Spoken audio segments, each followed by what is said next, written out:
हाँ, सावित्री जी की बात सुनकर यमराज कहते हैं, बेटी तुम्हारी आयु तो मात्र 12 वर्ष की है, पर तुम्हारा ज्ञान तो बड़े बड़े ज्ञानियों के समान है।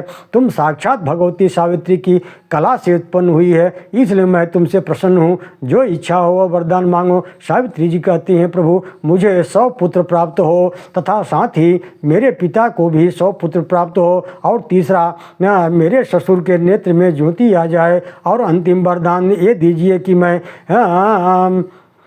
1,00,000 वर्ष की आयु अपने पति सत्यवान के साथ सुख प्राप्त करके अंत में भगवान श्री हरि के लोक को प्राप्त करूं। यमराज ने सावित्री को उनके वरदान देने के पश्चात उनके प्रश्नों का उत्तर देते हुए कहा, हे देवी, तुम ध्यानपूर्वक सुनो। कर्म 2 प्रकार के होते हैं, एक पाप और दूसरा पुण्य। पाप कर्म से नरक की तथा पुण्य कर्म से स्वर्ग की प्राप्ति होती है। जो तीर्थों में रहकर तपस्या करते हैं वह ब्रह्मलोक में जाते हैं। जो सूर्य की उपासना करते हैं सूर्य लोक में जाते हैं।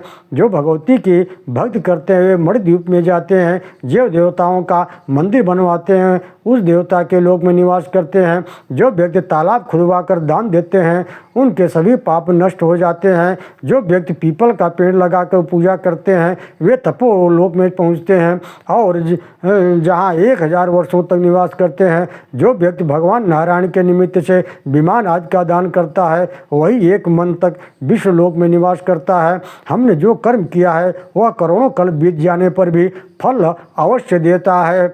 बिना फल दिए वह समाप्त नहीं होता है। उचित समय आने पर व्यक्ति को उसका अच्छा या बुरा परिणाम भुगतना पड़ता है। किंतु देवताओं की पूजा, तीर्थ स्नान, तपस्या, भक्ति करने से कर्म नष्ट हो जाते हैं। कर्म एक साबुन के समान है। जैसे मल उतरने के लिए साबुन लगाते हैं उसी प्रकार आंतरिक ऋण को शुद्ध करने के लिए निष्काम कर्म करना चाहिए। इससे अंतःकरण शुद्ध होता है और व्यक्ति मोक्ष का अधिकारी हो जाता है। सावित्री जी पूछती हैं, हे यमदेव, आप कृपा करके बताइए कि किन कर्मों से मनुष्य स्वर्ग आदि लोक में प्रवेश करता है।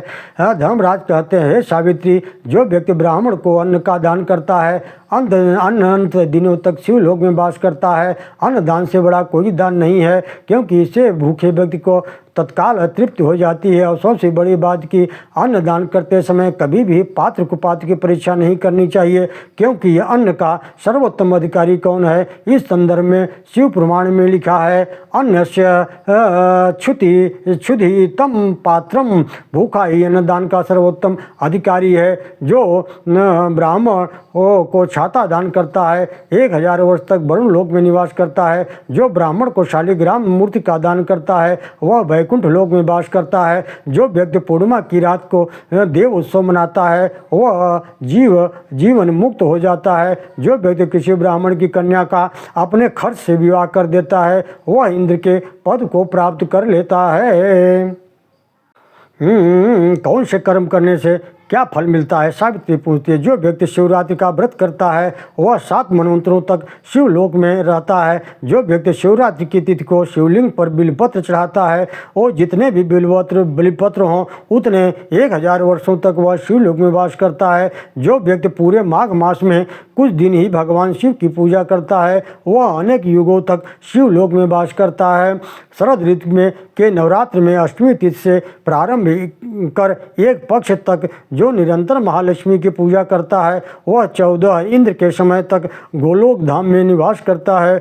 जो व्यक्ति शुक्ल तथा कृष्ण पक्ष की एकादशी का व्रत करता है वह ब्रह्मा जी की आयु के बराबर वैकुंठ में वास करता है और फिर भारत में जन्म लेता है। जो व्यक्ति ज्येष्ठ महीने के कृष्ण पक्ष की चतुर्थी को सावित्री की पूजा करता है वह 7 मनवंतरों तक ब्रह्मा के लोक में आनंद करता है। और सबसे बड़ी बात कहते हैं कि जो भगवान के नाम कीर्तन करता है और दूसरों से भी भगवान नाम का कीर्तन कराता है, शास्त्र पढ़ता है, शास्त्र पढ़ाता है, शास्त्र सुनता है और शास्त्र को सुनाता है, वह जितना जाप या भक्ति करता है उतने 1000 वर्षों तक विश्वलोक में वास करता है। प्रणाम करते हुए ओम नमो भगवते वासुदेव। देवानाम दिव्य की महिमा है। देवानाम च यथा विष्णुर्वैष्णवानाम च नारद, शास्त्राणाम च यथा वेदा, वर्णानाम ब्राह्मणो यथा तीर्थानां च यथा गंगा पवित्राणां शिवो यथा एकादशी व्रतानां च पुण्याणां तुलसी तथा नक्षत्राणां यथा चंद्र पक्षिणं गरुणो यथा यथा स्त्रीणां च प्रकृति राधावाणी वसुंधरा शीघ्राणां चेन्द्रियाणां च जलानां मयो यथा प्रजापतीनां ब्रह्मा च प्रजानां च प्रजापते वृंदावनं वनानां च वर्षाणां भारतं यथा श्रीमतां च यथा शिष्य विदुषां च सरस्वती पतिव्रतानां दुर्गा च सौभ्यानां च राधिका देवी यज्ञस्तथा वस्य सर्वयज्ञेषु भामिनी।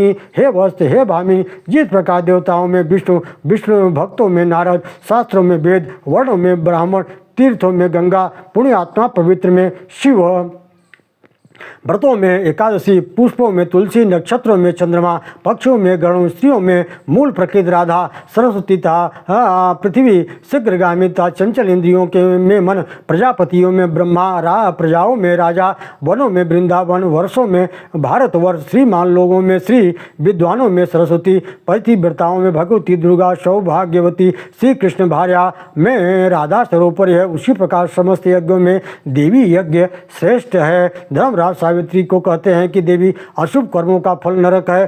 कर्म अनुसार पापी अपने पापों को भोगने के लिए भिन्न भिन्न नरकों में जाता है एवं जीवात्मा को दंडित करने हेतु नरकों में विभिन्न प्रकार के कुंड हैं जो अत्यंत विशाल, गहरे, भयभीत करने वाले तथा आक्रांत करने वाले होते हैं, जिनकी कुल संख्या 86 है। और कुंड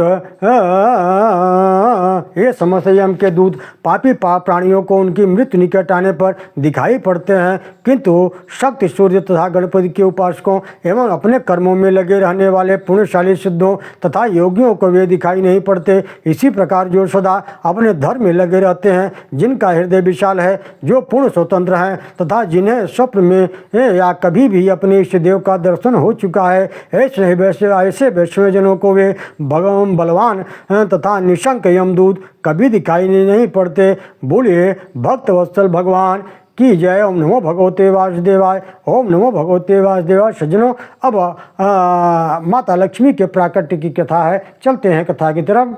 नारद जी महाराज कहते हैं, हे प्रभु, मैं माता लक्ष्मी के प्राकट्य की कथा सुनना चाहता हूँ।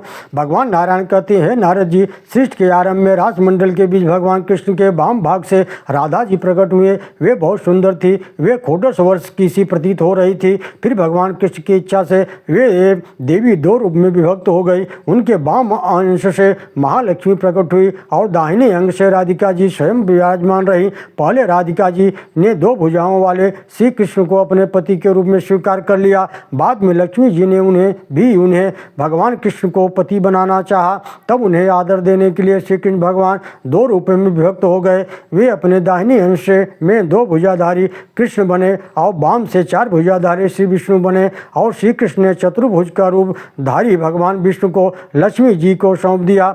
इस प्रकार 2 भुजाओं वाले श्री कृष्ण राधा जी के पति बने और 4 भुजाओं वाले महाविष्णु लक्ष्मी जी के पति हुए। और वे चतुर्भुज रूपधारी विष्णु भगवान लक्ष्मी को न लेकर वैकुंठ में प्रवेश कर गए। बोलो भक्ति वत्सल भगवान की जय। विष्णु नमः। अब दुर्वासा ऋषि के श्राप से इंद्र का श्रीहीन हो जाने की कथा है। श्री नारद जी महाराज प्रश्न करते हैं, माता लक्ष्मी भगवान विष्णु की पत्नी होकर वैकुंठ में निवास करती हैं।